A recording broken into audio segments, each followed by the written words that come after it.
дар мавҷ барномаи иттилоотии хабар.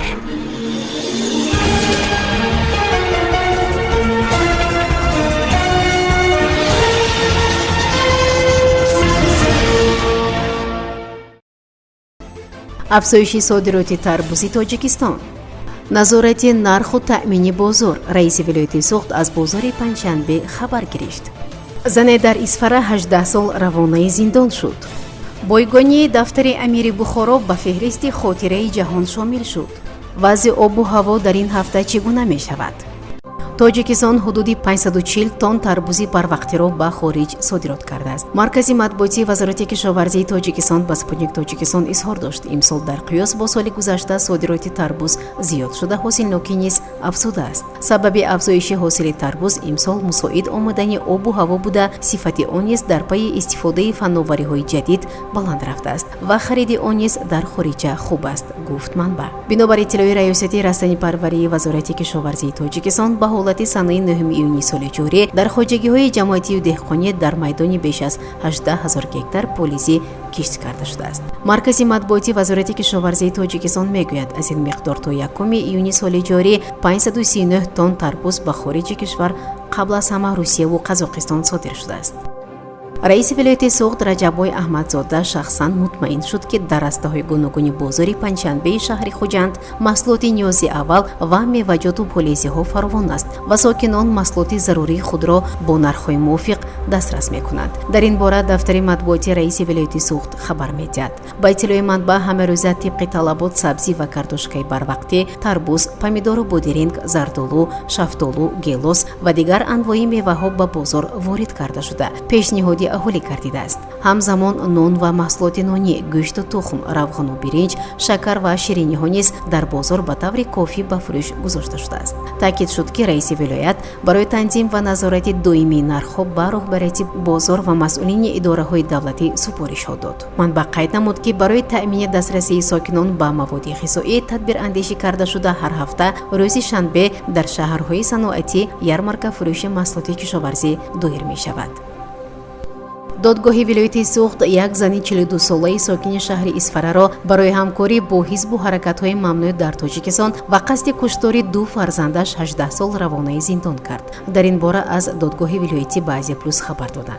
منبع گفت این زن محیبه دورانова ساکن جماعت دهاتی وارخ شهر اسفره بوده. از ماه می سال 2022 تا ینوری سال 2023 با سازمان پیمانی ملی که فعالیتش در تاجیکستان ممنوع است، همکاری و فکری پیروانش را دستگیری کرده است. محیبه دورانова در سامانه‌های اینترنتی این رویه از جمله برنامه اصلاح نت که راوی این برنامه محمد اقبالی صدرالدین بوده، رسما از جانب مقامات حفظ حقوق کشور در گفتگو قرار دارد، همکاری و عقیده‌های افرادی آنها را طرفداری کرده است، گفت منبع. همچنین این زن به آن گناهکار است که با استفاده از وسایل اخباری عامه و شبکه‌های اینترنتی کارخانه و مؤسسه‌های دولتی را به تلفن موبیلیش ثبت کرده، نوارها به سامانه در تاجیکستان ممنوع اصلاح نت ارسال می‌کرد که به گفته تفتیشات با این راه سیاست امروزه دولت و حکومت کشور را مورد تنقید شدید قرار داده است. منبع گفت محیبه دورانова بعد دعوت گردیدنش به دادستانی شهر اسفره در رابطه به همکاریش با سازمان‌های ممنوع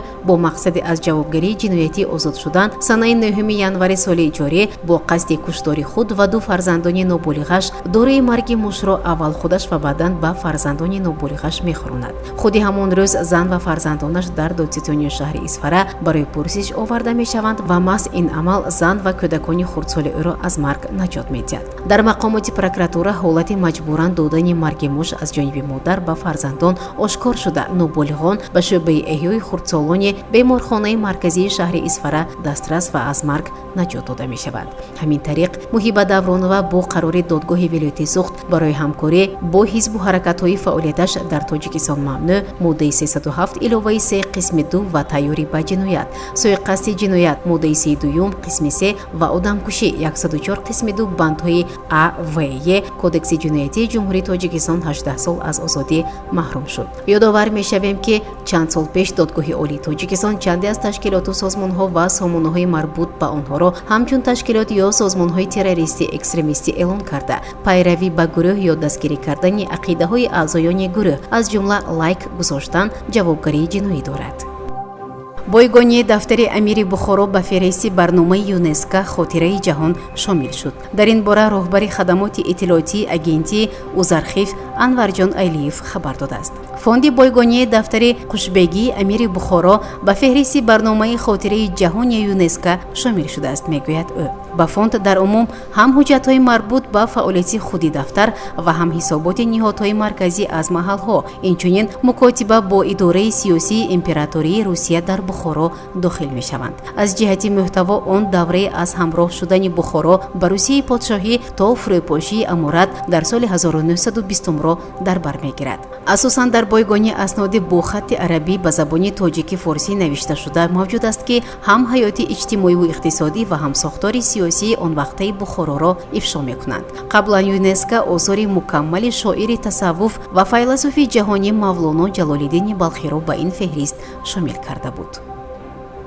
дар баъзе ноҳияҳои тоҷикистон то санаи 15 июни соли равон обу ҳавои гарм ва боқӣ мондани чангу ғубор пешгӯӣ мешавад. иттилоъ медиҳад агентии обу ҳавошиносии кишвар. санаҳои 13-15 июн бо сабаби баланд шудани ҳарорати ҳаво дар ҳавзаи дарёҳои Панҷ, Вахш ва Зарафшон баландшавии сатҳи об пешгӯӣ мешавад. дар давраи аз 13 то 16 июн дар пойтахт обу ҳавои тағйирёбанда ҳарорат шабона 21-24 дараҷа ва рӯзона то 39 дараҷа гарм мешавад. обу ҳавои чангу ғуборолуд низ боқӣ мемонад. дар ноҳияҳои тобеи марказ низ обу ҳавои чангу ғуборолуд боқӣ монда, дар ноҳияҳои ҷудогонаи кӯҳӣ борони кӯтоҳ муддат ва раъду барқ низ аз эҳтимол дур нест. ҳарорат дар водиҳо шабона 19-24 ва рӯзона 35-40 дараҷа гарм мешавад. дар кӯҳҳо ҳарорат рӯзона то 33 дараҷа гарм мешавад. дар вилояти Хатлон ҳам обу ҳавои чангу ғуборолуд боқӣ монда, дар водиҳо шабона ва рӯзона аксаран бидуни боришот, дар доманакӯҳҳо борони кӯтоҳ муддат ва раъду барқ дар назар аст.